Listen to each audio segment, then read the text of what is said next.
Let us talk about the story of a young male student from Chile.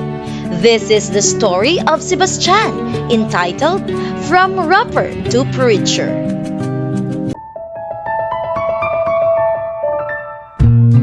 Sebastián lived a double life in Chile. At home and in school, he was quiet, obedient, and even active in the church.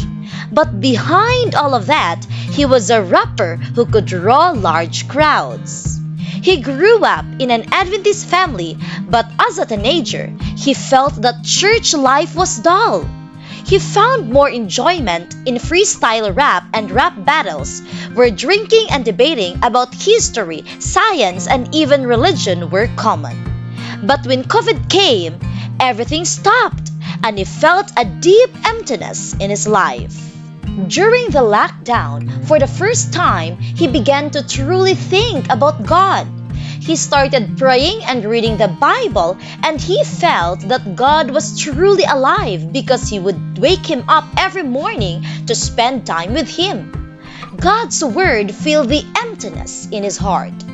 When it was finally allowed to go outside again, he joined a youth group selling books, and his transformation grew stronger. He heard God's call for him to become a pastor. Now, at 21, Sebastián is studying theology at Chile Adventist University, and he is known as a star student, serving as a student chaplain. He is grateful for God's grace because of the great change in his life. "There is such a big difference between my past and my present," he said. "God accepted, and I hope that I become worthy of His calling."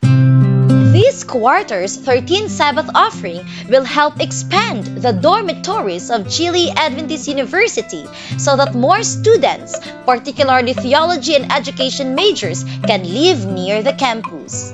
Sebastián is among those who will benefit from this project. Thank you for your continued support and for planning a generous offering.